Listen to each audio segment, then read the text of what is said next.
ইসরায়েলে একের পর এক বিস্ফোরণ, মুহুর্মুহু বোমায় তেহরানে বাড়ছে প্রাণহানি। আক্রান্ত না হলে প্রতিবেশী দেশে আক্রমণ করবে না ইরান। রাতে বড় হামলার ইঙ্গিত যুক্তরাষ্ট্রের। দুটো স্টেশনে গেছে, তেল নাই তাই বলছে। সব জায়গায় অ্যাভেলেবেল দিচ্ছে না, এখান থেকে দিচ্ছে। ওভারলোড করি মানুষে এতগুলো তেল পরিমাণ নিচ্ছে। গভর্নমেন্টের এখানে অ্যাভেলেবেল তেল আছে। জ্বালানি নিয়ে শঙ্কায় পাম্পে গাড়ির সারি। বাড়তি চাহিদায় সীমা বেঁধে দেয় বিপাকে অনেকে। উদ্বিগ্ন না হওয়ার আহ্বান মন্ত্রীর। আসছে আরও দুটি তেলবাহী জাহাজ। আরও দুটো ভ্যাসেল আসছে 9 তারিখে। সুতরাং আমাদের যে শর্টেজ পড়ার কোনো সুযোগ নাই। দেখছিলেন প্রধান শিরোনাম। রাত 11টার সময় সঙ্গে আছি আমি গোলাম রাব্বি। এছাড়াও খেলাধুলার খবর জানাতে খেলার সময় যুক্ত হবেন। ধন্যবাদ রাব্বি। বিশ্বের নানা প্রান্তের খেলাধুলার খবর জানিয়ে দেব আমি এসএম ইকবাল। এবার অন্যান্য শীর্ষ সংবাদ। পরিকল্পিত জাকাত বন্টনে 10-15 বছরে দারিদ্র্য বিমোচন সম্ভব। এতিম ও আলেমদের সম্মানে ইফতারে প্রধানমন্ত্রী। রমজানকে লাভ লোভের মাস না করার আহ্বান। জনপ্রত্যাশা পূরণে বিএনপির এমপিদের প্রশিক্ষণ। সংসদকে অতীতের খারাপ সংস্কৃতি থেকে বের করার প্রত্যয়। প্রথম অধিবেশনে রাষ্ট্রপতির ভাষণ দেওয়ার প্রস্তুতি সম্পন্ন। ধর্ষণকারীরা নয়, ধর্ষণের শিকার কিশোরীকে হত্যা করেন সৎ বাবা। অপমান থেকে মুক্তি পেতেই খুনের পরিকল্পনা। আদালতে স্বীকারোক্তিমূলক জবানবন্দি। এবং ছুটির দিনে সকাল থেকেই জমজমাট ঈদ কেনাকাটা। বিপণী বিতানে ক্রেতার ভিড়। প্রাধান্য পাচ্ছে আরামদায়ক পোশাক ও জুতা। বিক্রি বাড়ায় খুশি ব্যবসায়ীরা।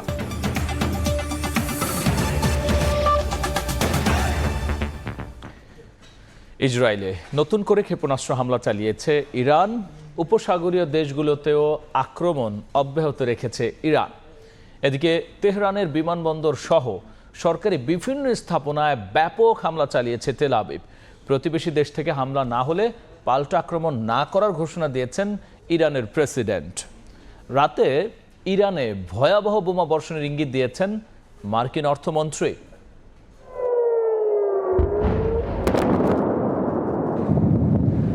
শনিবার ভোরে রাজধানী তেল আবিব সহ ইসরায়েলের মধ্যাঞ্চলে নতুন করে দফায় দফায় ক্ষেপণাস্ত্র ছোড়ে ইরান। বেজে ওঠে সতর্কতামূলক সাইরেন। ক্ষেপণাস্ত্র হামলা প্রতিহতে ইসরায়েলি আকাশ প্রতিরক্ষা ব্যবস্থা কাজ করছে বলে জানিয়েছে আইডিএফ। হামলা অব্যাহত রয়েছে কাতার, বাহরাইন, সৌদি আরব সহ উপসাগরীয় দেশগুলোতেও। তেল ক্ষেত্র ও বিমান ঘাঁটিতে ড্রোন ও ক্ষেপণাস্ত্র হামলা ঠেকানোর দাবি করেছে সৌদি আরব। তবে প্রতিবেশী দেশগুলো থেকে হামলা না হলে ইরান সেখানে পাল্টা আক্রমণ চালাবে না বলে ঘোষণা দিয়েছেন প্রেসিডেন্ট মাসুদ পেজেশকিয়ান। দেশটির অন্তর্বর্তী নেতৃত্ব পরিষদ এই সিদ্ধান্ত নিয়েছে বলে জানান তিনি। গত কয়েকদিন হামলা চালানোর জন্য ক্ষমা চেয়েছেন পেজেশকিয়ান। এদিকে ইরানের আক্রমণের জবাবে দেশটিতে ব্যাপক হামলা চালিয়েছে ইসরায়েল যুক্তরাষ্ট্র। ইরানের বিমানবন্দর মেহরাবাদে নতুন করে হামলা চালানো হয়েছে। স্থানীয় সময় শুক্রবার হোয়াইট হাউসে আয়োজিত এক অনুষ্ঠানে ইরানের যোগাযোগ ব্যবস্থা ধ্বংসের দাবি করেন মার্কিন প্রেসিডেন্ট ডোনাল্ড ট্রাম্প। তাদের সেনাবাহিনী কার্যত ধ্বংস হয়ে গেছে। তাদের নৌবাহিনী নেই, যোগাযোগ ব্যবস্থা ধ্বংস, তাদের নেতারাও নেই। নেতৃত্বের 2 ধাপ ইতিমধ্যেই শেষ হয়ে গেছে। Their air force is wiped out entirely. এমন উত্তপ্ত পরিস্থিতির মধ্যেই ইরানে এ যাবৎকালের সর্ববৃহৎ বোমা হামলার ইঙ্গিত দিয়েছেন মার্কিন অর্থমন্ত্রী। আমাদের সবচেয়ে বড় বোমা অভিযান হবে এবং আমরা ইরানের ক্ষেপণাস্ত্র লঞ্চারের ওপর সর্বাধিক ক্ষতি করার পরিকল্পনা করছি।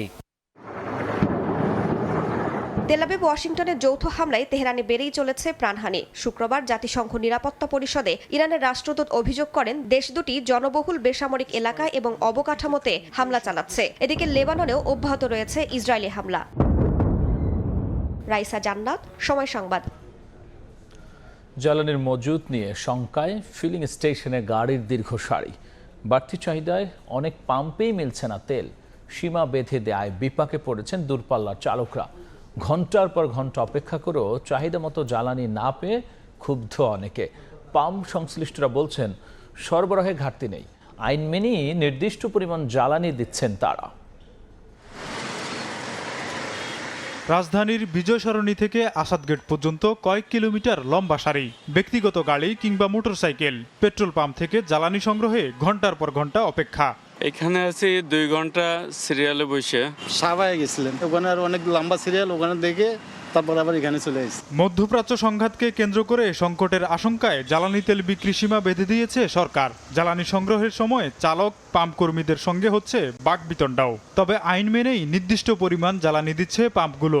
এখনো পাম্পে যাইতে পারি নাই, ওনারা শুনছি যে 1500 টাকার তেল দিচ্ছে। যাই দেয় তার উপর আমরা নির্ভর করতে হবে। সংকট হবে না না হবে এটা এই দেশে বলা যায় না, কারণ এই দেশে হুজুগে বাঙালি। এদিকে বিক্রি সীমার কারণে দূরপাল্লার চালক যেমন চাহিদা মতো জ্বালানি পাচ্ছেন না, তেমনি সরকারি হিসাবের জ্বালানি পেতেও সময় লাগছে কয়েক ঘন্টা। দুটো তিনটে স্টেশনে গেছে, তার তেল নাই তাই বলছে। ফকিরাপুল স্টেশন, ওইখানে গিয়ে আসলে খুব হয়রানির শিকার হয়েছে, আমাদের ঢুকতে দেয়নি। রাজধানীর শাহবাগ, পরিবাগ, তেজগাঁও ও নীলক্ষেত এলাকায় ফিলিং স্টেশনগুলোতেও যানবাহনের ভিড়ে সংলগ্ন সড়কগুলোতে তৈরি হয়েছে তীব্র যানজট। সেই সকাল 7টা থেকেই মানুষ তারও আগ থেকে আসতেছে, কিন্তু লাইন কোনোভাবেই কমানো সম্ভব হচ্ছে না। এদিকে ঢাকার বাইরেও পাম্পগুলোতে দেখা যাচ্ছে দীর্ঘ লাইন। কোনো কোনো পাম্পে সীমিত করা হয়েছে বিক্রি, আবার জ্বালানি সংকটে বন্ধ করা হয়েছে অনেক পাম্প। ওনারা তো বলছে ওনাদের স্টক শেষ, সারা রাত ওনারা তেল দিয়েছে। সব জায়গায় অ্যাভেলেবেল দিচ্ছে না, এখান থেকে দিচ্ছে। ওভারলোড করি মানুষে এতগুলো তেল পরিমাণ নিচ্ছে, এটা বলার বাইরে। গভর্নমেন্টের এখানে অ্যাভেলেবেল তেল আছে, গাড়ি জাহাজও আসতেছে ইনশাআল্লাহ। সংকটকে পুঁজি করে জ্বালানি তেল পাচার রোধে সীমান্ত এলাকায় টহল ও তল্লাশি জোরদার করেছে বিজিবি। দেশে জ্বালানি পর্যাপ্ত মজুদ থাকায় আতঙ্কিত না হওয়ার আহ্বান জানিয়েছে সরকার। তোফাজ্জল হোসাইন, সময় সংবাদ, ঢাকা। পর্যাপ্ত মজুদ থাকায় জ্বালানি তেল নিয়ে শঙ্কিত হওয়ার কিছু নেই। সোমবার 2টি জাহাজ আসছে বলে জানিয়েছেন বিদ্যুৎ ও জ্বালানি মন্ত্রী। আর চলতি মাসে আরও বেশ কয়েকটি চালান পাইপলাইনে রয়েছে বলেও জানিয়েছেন তিনি। মধ্যপ্রাচ্যে সংঘাতের জেরে সংকট হতে পারে দেশেও, এমন শঙ্কায় জ্বালানি তেল নিয়ে হুলস্থুল কাণ্ড দেশ জুড়ে। বাড়তি তেল নেয়ার প্রবণতায় কোথাও কোথাও বন্ধই হয়ে গেছে ফিলিং স্টেশন। জ্বালানি তেলের প্রাপ্যতা নিয়েও জনমনে নানা প্রশ্ন। মাঠের পরিস্থিতি যখন এমন, তখন অভয় দিয়ে সরকার বলছে তেলের মজুদ নিয়ে কোনো শঙ্কা নেই। সূত্র জানাচ্ছে এখনও ডিজেলের মজুদ আছে 15 দিনের মতো, ফার্নেস ওয়েল চলবে আরও 50 দিন। চলতি মাসেই পাইপলাইনে আছে বেশ কিছু চালান। সোমবার দেশে নোঙ্গর করবে তেলবাহী 2টি জাহাজ। এছাড়া মাসের শেষ দিকে আরও 3টি চালানে প্রায় 1 লাখ টন ডিজেল ও 20,000 টন জেট ফুয়েল আসার কথা। শনিবার দুপুরে প্রধানমন্ত্রীর কার্যালয়ে সরকার প্রধানের কাছে সার্বিক জ্বালানি পরিস্থিতি অবহিত করেন সংশ্লিষ্ট মন্ত্রী, প্রতিমন্ত্রী সহ শীর্ষ কর্মকর্তারা। পরে জ্বালানি মন্ত্রী সাংবাদিকদের বলেন, আতঙ্কগ্রস্ত হওয়ার কিছু নেই। আমার মজুদ আছে, কিন্তু ওই যুদ্ধ কবে থামবে কেউ তো আমরা জানি না। তা আগে থেকে আমার ঘর ঠিক করতে হবে না, সঞ্চয়টা রাখতে হবে না? সেই জন্য আমরা এই সঞ্চয়টা করছি। আমাদের আরও 2টো ভ্যাসেল আসছে 9 তারিখে, সুতরাং আমাদের যে শর্টেজ পড়ার কোনো সুযোগ নাই। সংকট এড়াতে বিকল্প উৎসে সরকার নজর রাখছে বলেও জানাচ্ছেন নীতি নির্ধারকরা। আমাদের এলএনজি, এলপিজি সকল ধরনের তেলের পর্যাপ্ত মজুত রয়েছে এবং আগামী দিনগুলোতে যেন কোনো সংকট না ঘটে সে কারণে আমরা বিকল্প উৎস থেকে আমরা কাজ করছি। ফিলিং স্টেশনগুলোতে তেল কেনা বেচায় অনিয়ম ঠেকাতে রোববার থেকে ভ্রাম্যমাণ আদালত মাঠে থাকবে বলেও জানান মন্ত্রীরা। ফারুক ভিয়া, রবিন, সময় সংবাদ, ঢাকা। দারিদ্র্য বিমোচনে জাকাত ব্যবস্থাকে রাষ্ট্রীয়ভাবে কাজে লাগাতে চান প্রধানমন্ত্রী তারেক রহমান। সন্ধ্যায় রাষ্ট্রীয় অতিথি ভবন যমুনা ইফতার অনুষ্ঠানে তিনি বলেছেন, পরিকল্পিত জাকাত বন্টনে 10 থেকে 15 বছরে দারিদ্র্য বিমোচন করা সম্ভব। এ সময় রমজানকে লাভ লোভের মাস বানিয়ে মানুষকে কষ্ট না দেওয়ার আহ্বান জানিয়েছেন সরকার প্রধান। রমজানে প্রায় প্রতিদিনই সরকার ও রাজনৈতিক দল বিভিন্ন শ্রেণী পেশার মানুষের সম্মানে ইফতারের আয়োজন করে থাকে। তবে এবছর দেশের চলমান বাস্তবতা ও বৈশ্বিক পরিস্থিতির কারণে জাঁকজমক আয়োজন থেকে বেশ দূরে বিএনপি ও তার সরকার। এবার সেই বার্তাই উচ্চারিত হলো খোদ সরকার প্রধানের বক্তব্যে। দেশের বর্তমান বাস্তবতায় এবং একই সাথে সমগ্র বিশ্বের বাস্তবতায় এবার আমাদেরকে একটু দেরি করেই আপনাদের সঙ্গে ইফতারের আয়োজন করতে হয়েছে। শনিবার বিশিষ্ট আলেম, ওলামা, মাশায়েখ ও এতিমদের সম্মানে রাষ্ট্রীয় অতিথি ভবন যমুনায় ইফতার মাহফিলের আয়োজন করে সরকার প্রধান। এতে মিতব্যয়ী জীবনাচরণের বিষয়ে সবাইকে উদ্বুদ্ধ করেন প্রধানমন্ত্রী। বিভিন্ন পরিস্থিতির কারণে যেমন গ্যাস, বিদ্যুৎ, জ্বালানি সহ বিভিন্ন ক্ষেত্রে ব্যয় সংকোচন এবং তুচ্ছতা সাধারণ অংশ হিসাবে এবারের রমাদানে আজ এবং গতকালের ইফতার মাহফিল সহ মোট 2টি ইফতার মাহফিলের আয়োজন করেছি আমরা। বৈশ্বিক পরিস্থিতির উন্নতি না হলে এবারের রমাদানে হয়তো আজকের এটি শেষ ইফতার মাহফিল আমাদের। দারিদ্র্য বিমোচনে জাকাত ব্যবস্থাকে ঢেলে সাজানোর কথা উল্লেখ করে সরকার প্রধান বলেন, প্রতি বছর হতদরিদ্র ৫ লাখ পরিবারকে ৫০,০০০ থেকে ১ লাখ টাকা জাকাত দেওয়ার পরিকল্পনা আছে সরকারের। হতদরিদ্র পরিবারগুলোকে চিহ্নিত করে প্রতি বছর পর্যায়ক্রমে ৫ লক্ষ পরিবারকে আমরা ৫০,০০০ টাকা থেকে ১ লক্ষ টাকা জাকাত দিতে পারি। আমি ব্যক্তিগতভাবে বিশ্বাস করি এসব পরিবারগুলোর মধ্যে বেশিরভাগ পরিবারগুলোকে হয়তো পরের বছর আর জাকাত নাও দিতে হতে পারে। রমজানের পবিত্রতা রক্ষায় লাভ লোভ পরিহার করতে আহ্বান জানান তারেক রহমান। বলেন, মানুষের কষ্ট লাঘব করতে সবার সহযোগিতা প্রয়োজন। পবিত্র রমাদান ত্যাগ এবং সংযমের মাস, রহমত বারকাত সংযমের মাস। অথচ অপ্রিয় হলেও সত্য, রমাদান মাসকে আমাদের ভেতরে কেউ কেউ লাভ লোভ মাস হিসাবে বানিয়ে ফেলে। পবিত্র রমাদান মাসেও যারা অশুদ্ধ পন্থা অবলম্বন করছে, আপনাদের প্রতি আমার বিনীত আহ্বান, অনুগ্রহ করে আপনারা মানুষকে কষ্ট দেবেন না। জনগণের কল্যাণে সরকারের প্রতিটি কর্মসূচি ঠিকভাবে বাস্তবায়নে সৃষ্টিকর্তার কাছে দোয়া প্রার্থনা করেন প্রধানমন্ত্রী। আহমেদ সালেহিন, সময় সংবাদ, ঢাকা। সংসদের অতীতের খারাপ সংস্কৃতি থেকে বেরিয়ে আসতে চায় বিএনপি সরকার। গুলশানে দলীয় এমপিদের কর্মশালার এক পর্যায়ে স্বরাষ্ট্রমন্ত্রী বলেছেন, জনপ্রত্যাশা পূরণে দেয়া হচ্ছে প্রশিক্ষণ। আর প্রথা অনুযায়ী প্রথম অধিবেশনে রাষ্ট্রপতির ভাষণের সব প্রস্তুতি সম্পন্ন হয়েছে বলে জানিয়েছেন তথ্যমন্ত্রী। ত্রয়োদশ সংসদে বিজয়ী 296 সংসদ সদস্যের মধ্যে 219 জনই নতুন। আর বিএনপি থেকে নির্বাচিত হয়ে প্রথমবারের মতো সংসদে যাচ্ছেন 146 এমপি। সংসদের কার্যপ্রণালী ও বিধিবিধান সম্পর্কে ধারণা দিতে 2 দিনের কর্মশালায় শেষ দিনে অংশ নেয় ঢাকা, ময়মনসিংহ ও ফরিদপুর বিভাগের এমপিরা। মাননীয় সংসদ সদস্য প্রশিক্ষণের এক পর্যায়ে স্বরাষ্ট্রমন্ত্রী সালাউদ্দিন আহমদ বলেন, পুরনো সংস্কৃতি থেকে বের হয়ে আসতে চায় বিএনপি সরকার। ভবিষ্যৎ পার্লামেন্ট সেশন দেখে জাতি অনেকটা আশ্বস্ত হবে যে এইরকম একটি পার্লামেন্ট তারা দেখতে চেয়েছিলেন, যাতে অতীতের ব্যাড কালচার যেগুলো হয়েছে, যেগুলো ব্যাড প্রেসিডেন্ট সৃষ্টি হয়েছে পার্লামেন্ট সম্পর্কে এবং মানুষের যে নেতিবাচক ধারণা সৃষ্টি হয়েছে, এগুলো সব মানুষের মন থেকে আমরা মুছে দেব। বিএনপি একটি কার্যকর সংসদ উপহার দিতে চায় উল্লেখ করে নতুন এমপিরা বলেন, জনগণের প্রত্যাশা অনুযায়ী কাজ করতে প্রতিশ্রুতিবদ্ধ তারা। আর তথ্যমন্ত্রী জানান, রেওয়াজ অনুযায়ী প্রথম অধিবেশনে রাষ্ট্রপতির ভাষণের জন্য সব প্রস্তুতি সম্পন্ন। একটা কার্যকরী সংসদীয় ব্যবস্থা প্রতিষ্ঠা করতে পারি সে বিষয়ে আমরা আমাদের মাননীয় এমপি মহোদয়দেরকে পরামর্শ বিনিময় করছি। আমাদের দেশের সংসদীয় ব্যবস্থা অনুযায়ী সংসদের প্রথম অধিবেশনে রাষ্ট্রপতি বক্তব্য দিবেন, এ ব্যাপারে সমস্ত প্রস্তুতি সম্পন্ন হয়ে গেছে। বিকেলে কুমিল্লা, চট্টগ্রাম ও সিলেট অঞ্চলের সংসদ সদস্যদের প্রশিক্ষণের মধ্য দিয়ে শেষ হয় বিএনপির বিশেষ এই কর্মশালা। ইমরুল হাসান, সময় সংবাদ, ঢাকা। সব ধরনের চরমপন্থা ও সন্ত্রাসবাদের বিরোধী জামায়াতে ইসলামী একই সঙ্গে সকল জাতিগত ধর্মীয় গোষ্ঠীর অধিকার ও মর্যাদা রক্ষার প্রতি অঙ্গীকারবদ্ধ। সন্ধ্যায় সংসদ ভবনের এলডি হলে কূটনীতিকদের সম্মানে ইফতার অনুষ্ঠানে কথা বলেন দলটির আমির ও বিরোধী দলীয় নেতা ডাক্তার শফিকুর রহমান। আরও বলেছেন, জাতীয় সার্বভৌমত্ব, আঞ্চলিক অখণ্ডতা ও বিশ্বব্যাপী শান্তি রক্ষার প্রতি পূর্ণ সমর্থন রয়েছে তার দলের।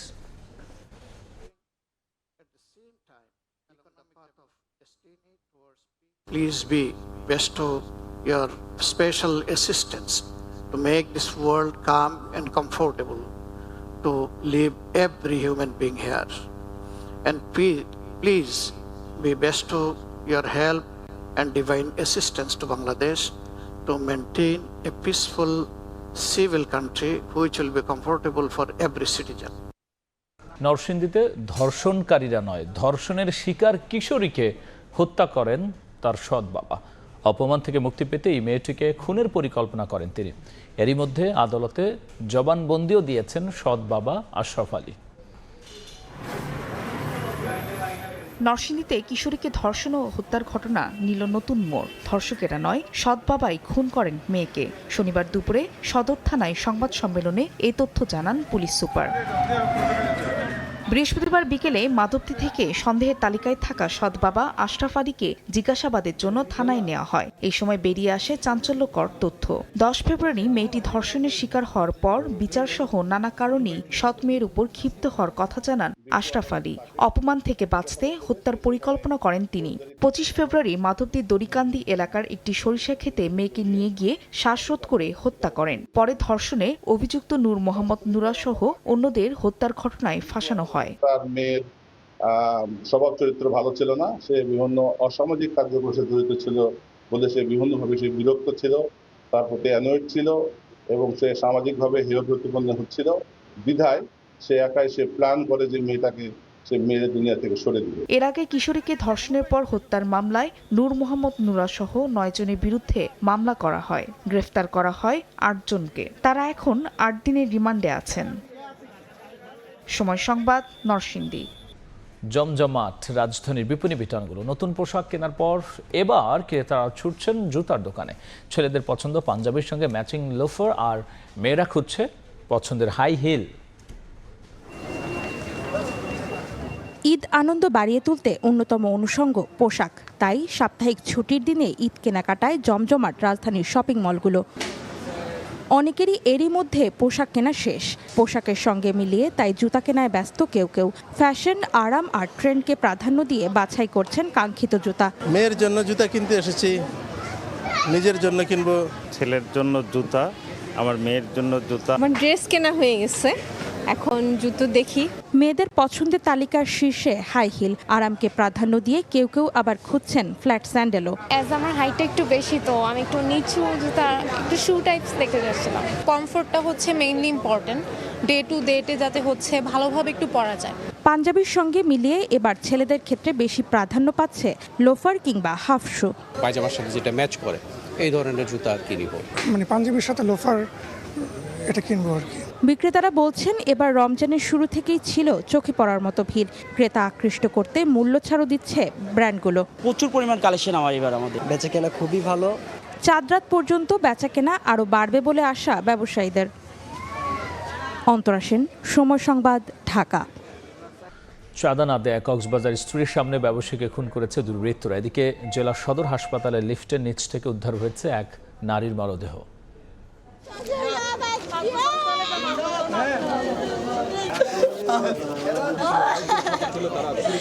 স্বামী গণেশ পালের মৃত্যুতে কক্সবাজার সদর হাসপাতালের মর্গের সামনে কান্না যেন কিছুতেই চেপে রাখতে পারছেন না স্ত্রী নেপালি। পুলিশ বলছে নিজ বাড়ির ড্রেন নির্মাণের কাজ করছিলেন গণেশ পাল। এলাকার জিশান তার কাছে 1 লাখ টাকা চাঁদা দাবি করে। টাকা দিতে অস্বীকৃতি জানালে জিশান সহ অজ্ঞাতনামা আরও 4 জন মিলে হামলা চালায়। গণেশ পালকে ছুরিকাঘাত করে পালিয়ে যায় তারা। হাসপাতালে নেওয়া হলে চিকিৎসক তাকে মৃত ঘোষণা করেন। আমার চাঁদা দিতে হবে, নাইলে তোর জান নিয়ে ফেলবো, এই বলতে বলতে পিছনে 8 জন এসে মেরে দিছে। ওদের সাথে যারা জড়িত তাদের শাস্তি দাবি করছে। হত্যাকাণ্ডে জড়িতদের গ্রেপ্তারের দাবিতে পুলিশ সুপার কার্যালয় ঘেরাও করে বিক্ষোভ করেন স্থানীয়রা। এই বিষয়টার পুঙ্খানুপুঙ্খ তদন্ত করছেন আর আসামি ধরার কার্যক্রম অব্যাহত রয়েছে। এদিকে গত 3 মার্চ অসুস্থ মেয়েকে নিয়ে কক্সবাজার সদর হাসপাতালে ভর্তি হন কোহিনুর আক্তার। পরদিন দুপুরে ওষুধ আনার কথা বলে নিচে নামার পর ফিরেননি তিনি। শনিবার দুপুরে হাসপাতালে দুর্গন্ধ ছড়ালে লিফটের নিচ থেকে উদ্ধার করা হয় কোহিনুরের লাশ। আমরা তো অনেকদিন আসি, কোনোদিন তো একটা মানুষ দেখা যায় না। এই মানুষকে জানমালের নিরাপত্তা নাই। কোহিনুরের মৃত্যুর রহস্য উদ্ঘাটনে কাজ করছে পুলিশ। সিসিটিভি ফুটেজ দেখার পরে দেখা যায় যে কি উনি 4 তলায় থাকা অবস্থায় লিফটের দরজা এরকম খুলে ভিতরে ঢুকতে চান এবং ওখানে পা দেওয়ার সাথে সাথে নিচে পড়ে যান। এই হলো ঘটনা, কিন্তু ওই সময় ওনার আশেপাশে কেউ ছিলেন না, যে কারণে এই ঘটনাটা ওনারা কেউ দেখে নেই। কোহিনুর উখিয়ার রাজাপালংয়ের দক্ষিণ ডেইলপাড়া এলাকার বাসিন্দা। তার স্বামী নুরুল ইসলাম কাতার প্রবাসী। সুজাউদ্দিন রুবেল, সময় সংবাদ, কক্সবাজার। অর্থনৈতিক স্থিতিশীলতা ধরে রাখতে রাজনৈতিক স্থিতিশীলতা ধরে রাখতে হবে বলে মন্তব্য করেছেন সিপিডি নির্বাহী পরিচালক ডক্টর ফাহমিদা খাতুন। সকালে বিএফডিসিতে ডিবেট ফর ডেমোক্রেসির আয়োজনে এক বিতর্ক প্রতিযোগিতায় তিনি আরও বলেছেন, আইনের শাসন বিদেশি বিনিয়োগে বড় ভূমিকা রাখে। এছাড়াও নতুন গভর্নরকে নিয়ে যে অভিযোগ তোলা হচ্ছে তা অপপ্রচার বলে মন্তব্য করেছেন ডিবেট ফর ডেমোক্রেসির চেয়ারম্যান হাসান আহমেদ চৌধুরী কিরণ। সিদ্ধান্ত গ্রহণ করেছেন নিজের চলাচলের জন্য ব্যক্তিগত গাড়ি, নিজস্ব চালক এবং পূর্ব শর্ত হচ্ছে যে অর্থনৈতিক স্থিতিশীলতাটা অর্জন করা এবং এটাকে ধরে রাখা। এটার জন্য রাজনৈতিক স্থিতিশীলতাটা খুব দরকার এবং রাজনৈতিক প্রতিষ্ঠানগুলোকে শক্তিশালী করা, সংলাপ জনগণের সাথে যতটা সম্ভব এবং তার পাশাপাশি একটা গণতান্ত্রিক প্রতিষ্ঠান। আমরা বিদেশি বিনিয়োগ আনতে চাই, কিন্তু সেখানে যদি এই ধরনের প্রাতিষ্ঠানিক দুর্বলতা, আইনের শাসনের অভাব থাকে, তাহলে বিদেশি বিনিয়োগ আকর্ষিত হবে না। নতুন গভর্নর তিনি দায়িত্বভার গ্রহণ করেছেন 26 তারিখে, এবং আমরা দেখেছি যে 9 তারিখে এই ন্যাশনাল ব্যাংক এবং এবি ব্যাংকে 1000 কোটি টাকা করে 2000 কোটি টাকার অনুমোদন দেওয়া হয়েছে। 11 তারিখে 250 কোটি টাকা সে তারল্য সুবিধা প্রদান করা হয়েছে, এবং 15 তারিখে বাকি 750 কোটি টাকা করে 1500 কোটি টাকা এবি ব্যাংক এবং ন্যাশনাল ব্যাংকে প্রদান করা হয়েছে। সুতরাং এখানে আমার কাছে মনে হচ্ছে যে নতুন গভর্নরকে এক ধরনের অপপ্রচারের মুখোমুখি হতে হচ্ছে। নেপালের নির্বাচনে নিরঙ্কুশ সংখ্যাগরিষ্ঠতার পথে জেনজি সমর্থিত রাষ্ট্রীয় স্বতন্ত্র পার্টি। কাঠমান্ডু পোস্টের বরাতে জানা যায়, রাষ্ট্রীয় স্বতন্ত্র পার্টি 62টি আসনে জয়ী হয়েছে। প্রাথমিক গণনায় নেপালি কংগ্রেস 8 আসনে এবং সিপিএন ইউএমএল 7 আসনে এগিয়ে। ঝাপা 5 আসনে সাবেক প্রধানমন্ত্রী কেপি শর্মা ওলিকে ব্যাপক ব্যবধানে হারিয়েছেন বালেন্দ্র শাহ। এই ছিল আমার কাছে থাকা দেশ বিদেশের খবর। এবার খেলার সময়ের বিস্তারিত জানাতে যাচ্ছি আবার ইকবালের কাছে। রাবি, আপনাকে আবারও ধন্যবাদ।